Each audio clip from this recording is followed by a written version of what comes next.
Bonjour à tous, bienvenue sur SVMC, je passe au tuto numéro 104, toujours de cette série Blender de A à Z, et on va continuer avec le texte et les génériques pour les films. Donc générique de début, on va voir que on a vu on a vu dernièrement donc le générique de fin, et là on va voir qu'on va faire un peu plus de fantaisie, j'ai envie de dire, sur les génériques d'entrée de films.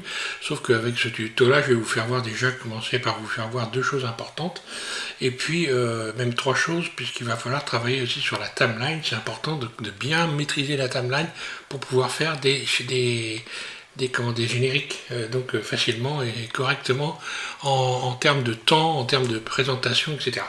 Donc vous allez avoir également, je vais vous parler, bon, vous allez voir que pour le texte, il y a énormément de possibilités. C'est de la folie. C'est infini. Donc grosso modo, ce que je vais vous faire voir, c'est vous allez composer vous-même votre apparition de texte, puisqu'on va faire apparaître, disparaître du texte de manière différente. Sauf que il y a aussi des applications comme par exemple TextFX qu'on peut télécharger, qu'on peut installer sur Blender, on va le voir ici, qui permettent également de faire donc, quand on va dans les add-ons, ici je dois l'avoir moi, texte ici. Alors, texte FX, voilà. On a, vous voyez ici, texte FX, animation. Donc pour animer du texte aussi, c'est une petite application légère, hein, c'est pas bon, c'est pas non plus la panacée universelle, mais ça aide. Et puis on peut animer du texte aussi en utilisant des comment des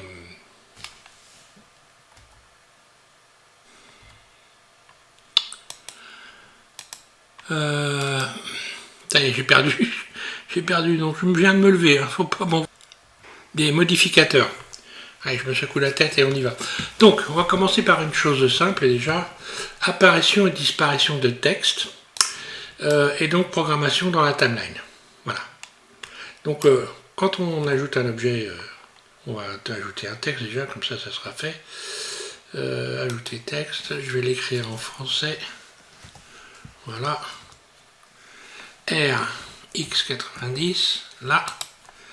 GX pour placer à peu près au centre ici, et je vais lui donner une nouvelle origine, de manière à ce qu'il tourne correctement. Par exemple ici, si je fais un RZ, vous voyez que son attache se situe à cet endroit là, on voit où il y a le point. Donc l'idéal c'est quand même d'avoir un texte qui tourne par le centre, enfin pour ce que je vais vous faire voir en attendant. Donc vous allez dans définir origine, et puis origine vers géométrie, et là si je fais un RZ, le texte donc de cette façon là. Donc voilà, on a le texte, on va lui rajouter également une caméra bien sûr, puis vous faites un CTRL ALT 0 pour positionner la caméra, puis G, vous bougez directement votre caméra comme ça, voilà. Donc apparition, disparition de texte. Alors il faut savoir que quand on crée donc une animation avec la timeline, à partir de là, le texte déjà il doit avoir une position de base. La position de base, je souligne le texte ou n'importe quel objet que vous avez sur la scène, doit être donc, j'ai envie de dire, balisé par une image clé. En cliquant sur le i, vous avez cette fenêtre qui s'ouvre et vous avez la possibilité de rajouter une image clé donc, qui donne en fait la position de départ de l'objet, position, rotation, échelle. L'idéal c'est de cliquer quasiment tout le temps là-dessus. Vous avez les trois possibilités, hein, la position, la rotation et les échelles. Un clic gauche, voilà. Et on a automatiquement ici une image clé qui est venue se positionner. Pour enregistrer rapidement, sans trop se casser la tête, l'idéal c'est de cliquer ici sur l'enregistrement direct. Donc, un peu comme on s'appelle un magnétophone, où vous faites un enregistrement de voix direct. Voilà. Là, ça permet de ne pas trop se casser la tête. Par contre, il ne faut jamais oublier de le déprogrammer quand vous arrêtez. Hein, parce que c'est un coup à avoir des surprises, à vous retrouver avec des images clés qui traînent un petit peu partout. Voilà. Donc, je vais par exemple me mettre à l'image 50. Donc là, j'ai une clé de position de départ. Je vais avoir donc forcément une clé de mouvement là, donc si je fais un G, je bouge mon texte ici, j'ai une clé de mouvement là, j'ai rajouté une clé de mouvement. Ensuite je vais avoir un temps d'immobilité, par exemple ici je vais mettre 101 ou 199, peu importe, j'ai ce temps d'immobilité. Si je veux avoir ce temps d'immobilité, il faut que je refasse I et que je reclique sur position, rotation, échelle. Et à partir du moment, on voit qu'ici, les liaisons qui sont là représentent un non-mouvement. Voilà, il n'y a pas de mouvement. Je vais un peu plus loin et je vais par exemple faire disparaître ce texte en faisant un SX0.001. Voilà, donc voilà ce qui se passe. Lecture. Le texte reste là et il va disparaître tout doucement. Voilà. Donc, ce qu'il faut savoir, c'est que lorsque vous allez programmer, le temps d'apparition des éléments, vous allez le gérer à la fin de l'animation.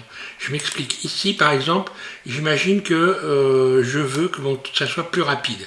Donc, je vais tout sélectionner en faisant A et en positionnant mon curseur ici dans la timeline et je vais faire S. Regardez, tout se resserre et automatiquement, ce qui veut dire que à la lecture, je vais avoir une accélération.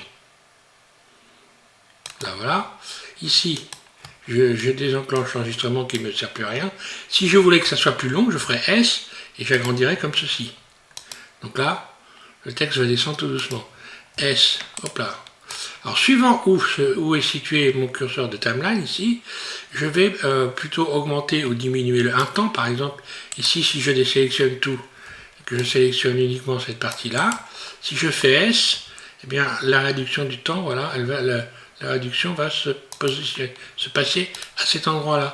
Donc, j'aurai une entrée, le texte va descendre doucement, il va apparaître moins longtemps, et disparaître plus rapidement. Si je veux faire disparaître encore plus rapidement, je peux sélectionner cette clé-là, et puis je vais faire G, je vais resserrer ici, et on va voir ce que ça donne. Lecture. Voilà. Ça, c'est une chose qu'il faut bien avoir en tête. Voilà, et hop, disparition. A savoir que quand pour la disparition, vous aurez remarqué que j'ai mis 0.001, tout simplement parce que si je veux faire réapparaître le texte, eh bien là, je vais pouvoir faire un S, par exemple, S200, voilà. Alors évidemment, comme il est écrasé du mauvais côté, je vais faire donc un S, je vais faire SZ par exemple, non SX 200, ouais, c'est donc SSX, je vais mettre 500 là, voilà, par exemple, ou 600 peut-être même. Donc attention à ce qu'on fait. J'aurais dû faire S0. J'ai dû mettre une lettre, j'ai pas fait exprès, mais c'est pas grave. S, donc je recommence. X, on va dire, allez, 800. Boum, non. S, X, 800. Voilà. Donc mon texte réapparaît, parce que si alors ce que je vais faire, je vais tout simplement sélectionner toutes les clés ici, les supprimer, hein, pour vous faire voir. Donc je vais faire X, supprimer les clés. Voilà, j'ai mon texte qui est là, je le déplace ici, voilà. Pour l'instant, il n'y a pas de clé qui s'installe, étant donné que, tout simplement, je n'ai pas enclenché l'enregistrement ici. Si je veux faire disparaître mon texte en entrée, je vais mettre une première clé, en faisant I, rotation taille échelle, et je vais faire donc S 0.001. Donc le texte là, est bien disparu. Hein. Au savoir, il n'apparaîtra pas. Même s'il y a cette toute petite valeur là, il n'apparaîtra pas. Je déplace maintenant, je me mets à 50 images, et si je veux donc agrandir le texte, je vais faire un S 500 par exemple, donc le texte apparaît. Un clic gauche, je libère, et j'ai mon texte apparaît. Par exemple ici, si je duplique ici cette clé, ici Shift D, et que je la positionne ici, je vais avoir un texte qui apparaît et qui disparaît. Donc ça, et on voit qu'on peut gérer le temps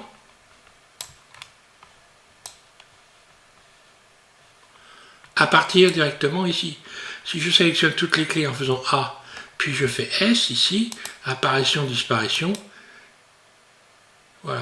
Par exemple ici, si je duplique Shift D toutes ces clés là, que je les déplace, je sélectionne tout, A, puis Shift D, je redéplie, et ça va me donner ceci.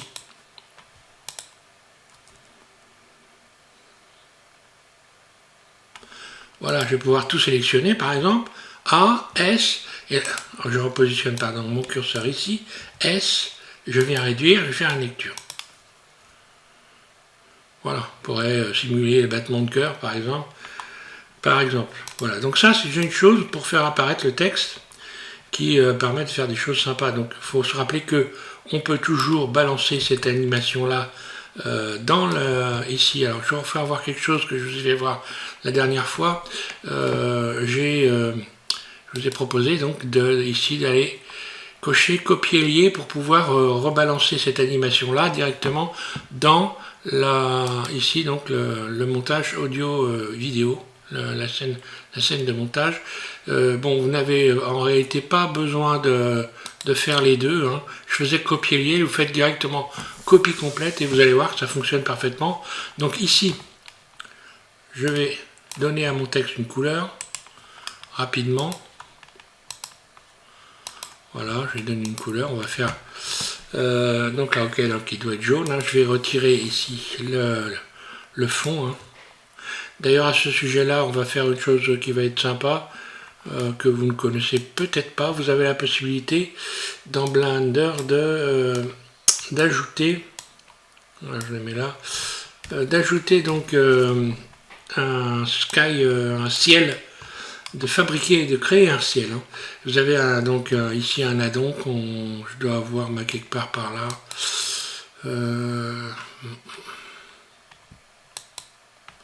C'est pas là, c'est pas là.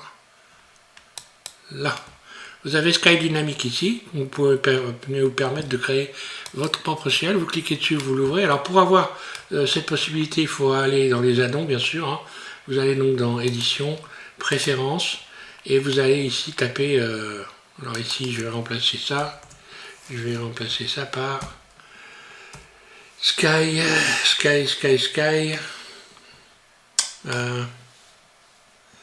comment je me suis... Ah non, il faut taper plutôt dynamique. Vous tapez donc dynamique. Voilà, dynamique, et vous avez ici le Dynamic Sky éclairage, Dynamic Sky broche et contexte menu ici. Il faudra cocher. Il faudra évidemment cocher ça, hein. C'est ça, hein. Je me trompe pas. Donc faites comme moi, vous cochez celui-là et vous aurez sans problème le Dynamic Sky. Voilà.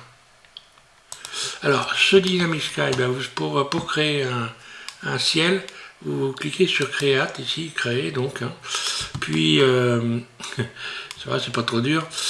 Puis vous allez ici dans le monde, vous faites nouveau et vous allez pouvoir ici aller chercher le ciel que vous avez créé. Donc on voit qu'il est ici, Dynamique 1.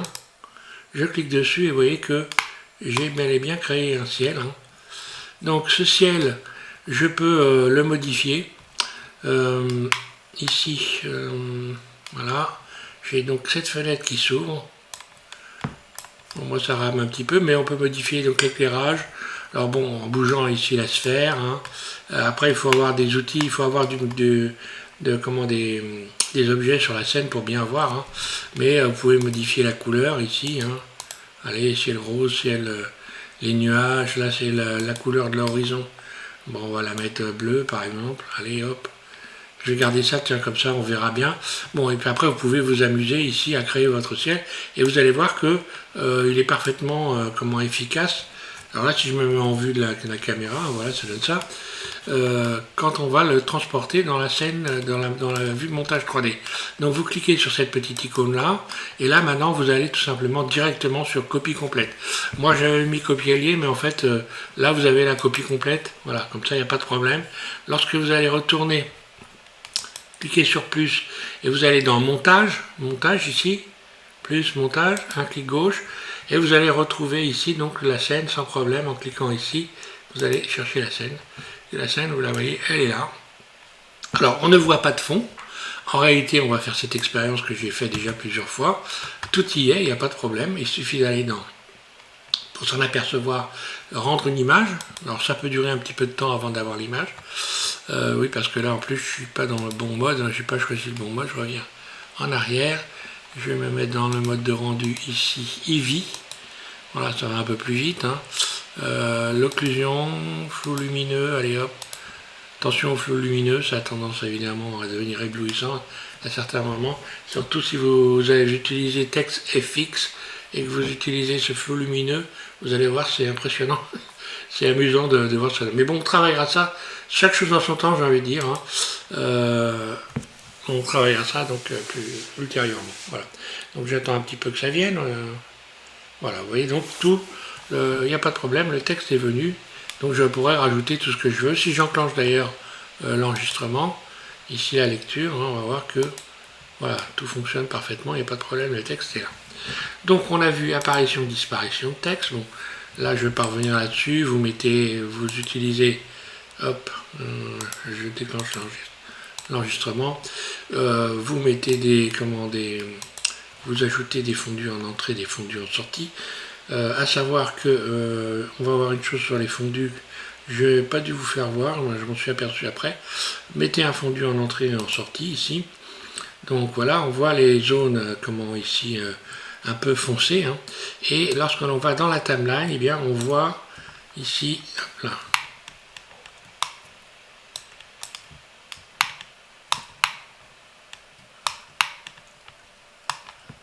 Ah, je n'arrive pas à la remonter, voilà. On voit ici donc les zones foncées, et ici on a ici vous avez donc les images clés. Donc ici, si je fais un G, que je bouge, regardez ce qui va se passer. Je vais agrandir où c'est celle-là, où sont passées les images clés.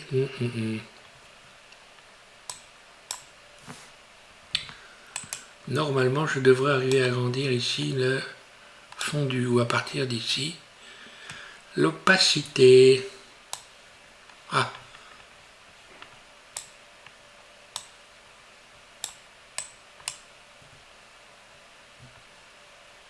Ah, je me disais si c'est bizarre. Voilà, elles sont là les clés en fait. Voilà, j'ai.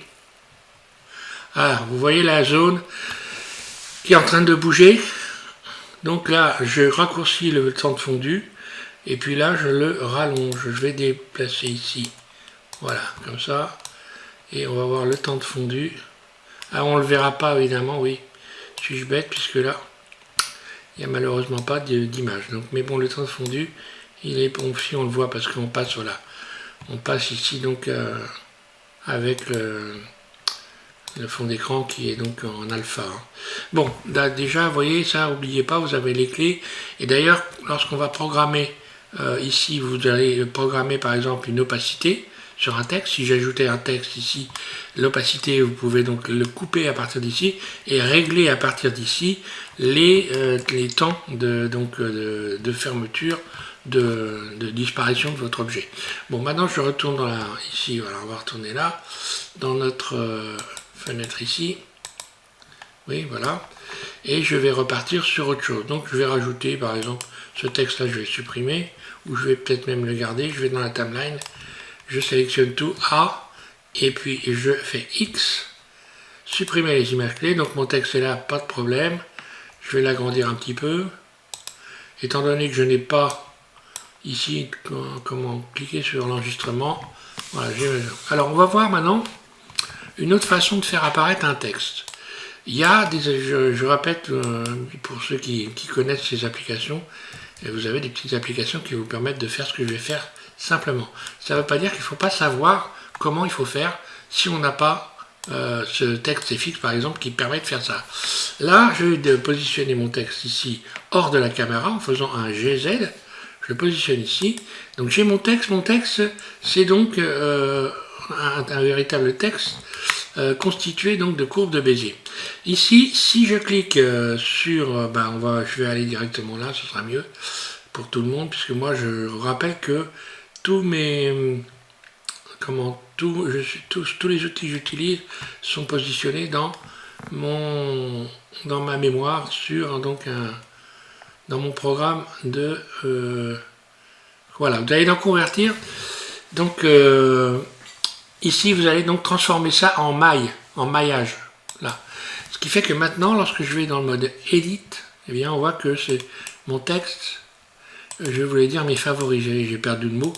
Mon texte est bien constitué de faces, d'arêtes et de vertices. Voilà. Donc ce texte là, je vais tout sélectionner en faisant A et je vais faire en sorte que chaque élément soit indépendant. Alors pour ça, vous faites P et là vous allez partie par partie isoler un clic gauche. Désormais, lorsque vous retournez dans le mode objet ici, vous allez avoir une lettre ici qui est donc qui n'est pas, voilà, qui est dissociée. Toutes les lettres sont dissociées les unes des autres. À savoir que, regardez bien, vous voyez le petit point qui est à droite, c'est l'axe de rotation. Et donc il va falloir faire en sorte que chaque lettre ait un axe de rotation qui lui soit propre. Voilà, donc je sélectionne toutes les lettres et je vais aller ajouter ici dans Objet, définir l'origine vers Géométrie. Chaque objet désormais a un axe de rotation qui lui est propre et qui est situé à sa proximité. Donc si je fais un RZ sur mon texte, vous voyez qu'il tourne comme ça. Donc ça, pour pouvoir faire apparaître du texte, eh bien ça va être important.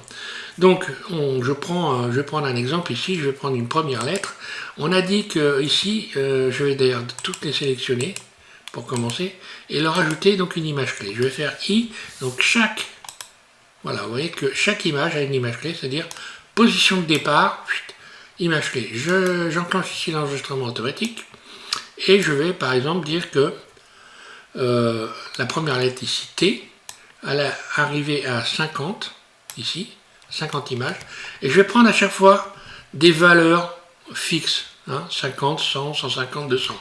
Puisque après, on a vu qu'on pouvait gérer le temps, donc c'est pas la peine de se triturer la cervelle pour rien du tout avec le nombre d'images. Il suffit simplement d'avoir des écarts qui sont donc égaux, et puis ensuite de gérer le temps de chaque objet, donc après avoir tout programmé. Donc ici je vais faire un T, je vais faire par exemple un GZ, je vais, hop là, en sélectionnant cette lettre uniquement, donc là on voit que la clé qui lui est propre elle est là, je vais faire un GZ, là, je descends, puis je prends un repère par exemple, on sait rien moi, une ligne ici sur la...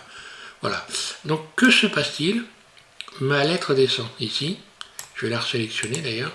Donc si on veut, on peut toujours modifier, regardez, là, si je me mets juste au-dessus, là voilà, on voit qu'il y a, quand vous faites déplacer le curseur de timeline ici, vous allez voir qu'il y a l'écran, alors c'est plus ou moins sensible si on agrandit ici. J'agrandis la fenêtre, et quand je fais ça, vous voyez, regardez, ça, il y a un saut là, ce qui me permet que lorsque je me remets sur cette clé-là, je peux éventuellement modifier mon animation.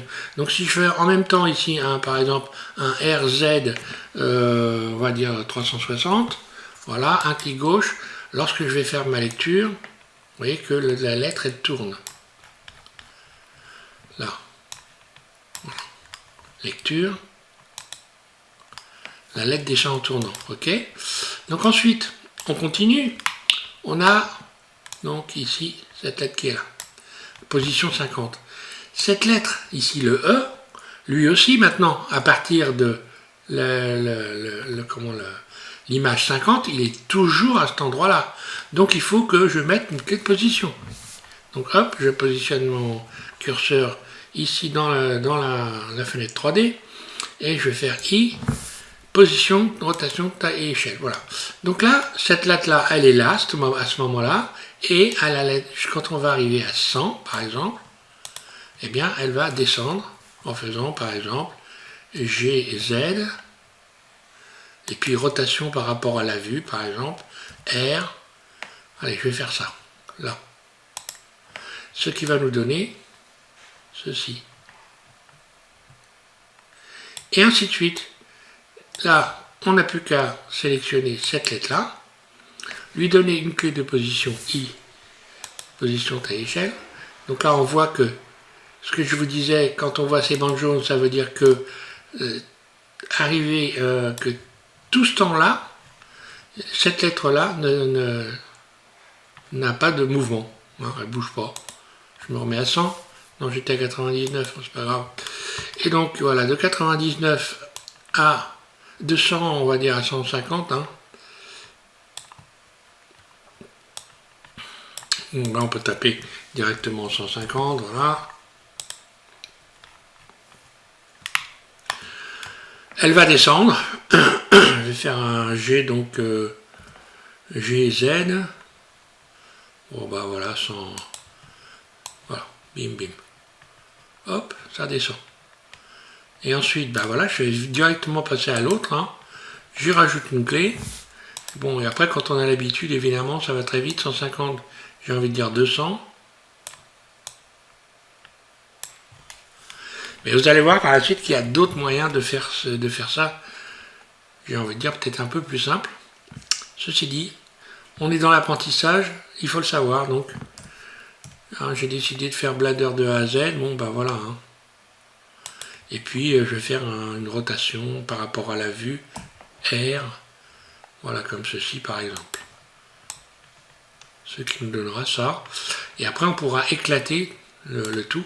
D'ailleurs, on pourra faire même l'inverse, puisque là, je vais vous faire voir la chose la plus simple. Donc là, j'enclenche une image clé, pardon, là, pour la dernière lettre ici. Puis, je vais la déplacer à 250, on va dire, évidemment. 250. Là. Et puis, je la fais descendre. Voilà, G, Z. Comme ça, on ne va pas y passer le réveillon non plus. Si je vais la faire tourner dans l'autre sens, rotation par aveugle, voilà. Comme ceci. Et puis même, on va dire un RZ en même temps. Là, voilà, on va voir ce que ça va donner. Donc là, on voit que ça va dans tous les sens. Bon, on a des clés donc. Je vais augmenter ici le temps de vidéo. On a des clés, on peut gérer donc le temps de descente. J'enlève ici l'enregistrement. J'enclenche la lecture, on va voir ce que ça donne. Donc voilà. Première lettre, deuxième lettre. Troisième lettre, elle descend naturellement. Le T qui vient comme ceci, et le E qui descend dans tous les sens. Imaginez donc par exemple que je duplique ici l'ensemble des clés qui sont la Shift D, je les déplace ici, et je vais les renverser en mettant mon curseur de timeline à cet endroit-là, et je vais faire un S, surface, je les retourne en faisant ça. Puis G, je les déplace. Donc là, je vais avoir comme lecture ceci. Ça va faire directement l'inverse. J'ai inversé les clés, copié, inversé. Le texte va remonter gentiment. Ah, il aurait fallu que je sélectionne toutes les clés, évidemment. C'est sûr que comme ça, ça ne va pas marcher. Je vais revenir en arrière, désolé. Mais au contraire, finalement, comme ça, moi je préfère... là. Il faut évidemment sélectionner toutes les lettres. Hein. CTRL Z, voilà. Donc il faut sélectionner toutes les lettres, sinon évidemment ça ne peut pas marcher correctement. Pour avoir toutes les clés, voilà. J'ai toutes les clés cette fois-ci. Je vais dupliquer Shift D toutes les clés d'ailleurs. Voilà. Je positionne mon curseur ici. Et je vais renverser tout ça en faisant une surface, voilà. Puis un G, je déplace ici. Et donc on va avoir le phénomène inverse en faisant la lecture. Voilà. Le texte apparaît, disparaît de la même façon qu'il est apparu, mais à l'inverse. Donc on peut toujours maintenant resélectionner tout A, puis ici je désélectionne ma caméra en faisant deux clics droits au bord ici, hein, voilà. Je sélectionne tout et je peux accélérer le temps en faisant donc ici mon curseur au début de je peux donc gérer l'apparition ou disparition de mon texte. Voilà. J'aurais pu également le faire disparaître hein, en faisant donc faire disparaître toutes les lettres. Là je vais m'amuser à les faire réapparaître par exemple. Donc en sélectionnant tout ce côté là, je vais utiliser la boîte, là voilà. Je pense que j'ai tout sélectionné, vous voyez, hein, regardez ici, tout est bien sélectionné. Je vais faire un Shift D là-dessus. Je duplique, donc là, normalement mon texte, voilà, il réapparaît. Et maintenant, cette fois-ci, je vais faire disparaître. Je vais faire disparaître le texte, on va dire par rapport, enfin toutes les lettres, directement ici à partir de, je dis pas de bêtises, ben, je vais envoyer déjà mon texte au bon endroit évidemment. Donc encore une fois, on va là, on va faire copie complète, puis je retourne ici. Alors oui, on devrait le voir disparaître, je pense, je réfléchis à ça. Donc je retourne ici, désolé, dans le montage. Hein. Je vais aller rechercher donc mon texte. Bon là, je vais fermer la timeline qui ne me sert à rien pour le moment. Et je vais essayer donc de rajouter mon texte. Je pense que normalement c'est bon. Clip, scène. Donc ça devrait être la scène 1. Voilà, c'est ça. Voilà. Texte apparaît et il va réapparaître normalement. À la fin, il ne réapparaît pas. Aïe, aïe, aïe. Ah, il est là, évidemment, ça risque pas de marcher. G, là. Voilà, et là, à la fin, voilà. Donc tout a bien fonctionné. Et ce texte ici, je vais décider de le faire disparaître. Voilà. Donc c'est ce que je vous disais précédemment. Ici, on peut donc gérer l'opacité du texte. Pour ça, on ajoute une image clé en faisant donc insérer une image clé. Donc vous faites un clic droit ici dans l'opacité. Hein. Hop, si je fais ça, il disparaît, vous voyez. Hein. J'appuie en continu à gauche et je bouge mon curseur, ma souris, hein, pour venir modifier. Un clic droit, insérer une image clé. Là. Donc j'ai une image clé qui s'est insérée. Et maintenant, vous allez voir que en allant me mettre ici, en déplaçant ici, je fais ça. Et on va aller voir qu'on a bien ici une image clé qui correspond, celle-là et celle-là. Donc là, si je fais la lecture, voilà, disparaît. Ah non, erreur, ça n'a pas voulu fonctionner correctement. Ah, j'ai oublié, bah ouais, faut mieux enclencher ici le... Je vais me remettre à la fin, là. Là, enclencher l'enregistrement direct, peut-être que... Voilà, j'ai une clé qui est apparue ici, vous l'avez vu, et la zone d'ombre qui est bien là. Donc disparition du texte. Voilà, on voit que là, ça disparaît tout doucement. Si je rattrape cette clé-là, que je la déplace ici, bien regardez, il va disparaître quasiment instantanément là. On a envoyé la zone d'ombre, voilà. Et puis si je rapproche encore, voilà, là, on a une disparition quasi instantanée. Voilà. Donc ça c'est bon à savoir, on peut donc faire ça aussi directement sur l'entrée, sur la fin, etc. Donc gérer la disparition de votre texte sous l'apparition grâce à cette fenêtre-là directement, voilà. Donc forcément, lorsque je vais faire le rendu vidéo, bien c'est pareil, je ferai toujours, donc je vous le refais pour ceux qui prendraient éventuellement cette vidéo, mais il ne faut pas faire ça, si vous apprenez, il faut commencer par le début, hein. C'est une série, vous avez là, on en est à la vidéo 104, hein. Il faut aller travailler toute cette série évidemment, hein. Mais bon, ça peut être intéressant de ne travailler que ça, hein. Alors je disais pour la sortie, évidemment, on va ici, on va donc aller dans... ici, sur cette fenêtre, vous cliquez là, vous avez ici la résolution de votre vidéo, ici la vitesse, ici je vais la mettre un petit peu plus rapide moi, ici étirer le temps, bah, on a déjà vu mais on va pas y toucher, ici vous pensez donc à cliquer sur cette petite fenêtre là, donner donc un chemin d'accès à votre vidéo et également vous lui donnez un nom, peu importe ce que vous voulez, moi je vais l'appeler caca, vu la qualité évidemment. Ici donc en PNG vous allez choisir vidéo FFmpeg là. Ici dans encodage vous allez chercher Matroska et si vous avez, non pas Matroska, pardon, MPEG 4 ici, voilà. Si vous avez une vidéo avec un fond d'écran en mode alpha, c'est-à-dire transparent, il vous faudra choisir, n'oubliez pas ça, PNG. Et surtout lorsque vous aurez choisi PNG, vous allez ne pas oublier de cocher ici dans les... Voilà, ici RVBA, pardon. RVBA, autrement, ça n'apparaîtra pas en transparence. Hein. Donc là, je ne fais pas une vidéo, je fais H264 et voilà. Et voilà, donc tout fonctionnera bien, j'aurai parfaitement mon ciel. On va faire cette expérience de regarder un petit rendu vite fait avant que je m'arrête complètement. Hop là, oui, il faudrait peut-être que j'aille un peu plus loin, voilà. Rendre une image, j'en rende qu'une, hein, parce que voilà.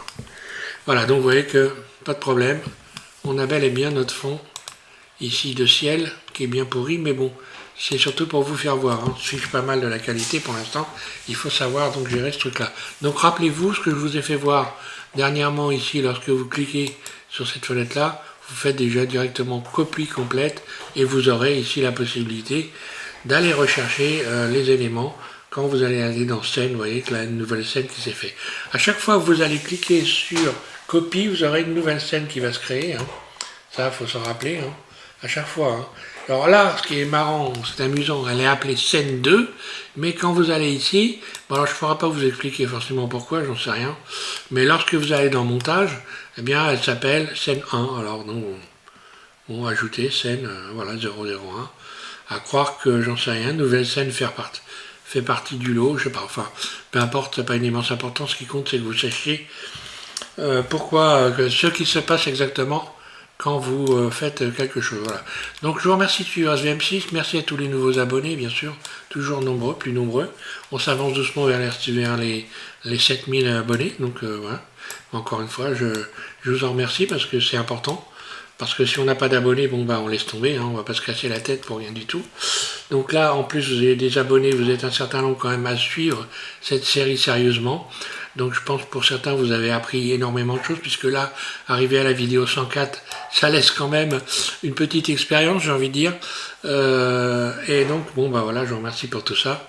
Et je vous invite à continuer cette série. On va continuer forcément dans le texte, puisque vous allez voir que là, je vous ai fait deux petites apparitions simples, mais il y a énormément d'autres choses à faire pour faire des génériques de début de film. Voilà. Merci à tous et bon courage.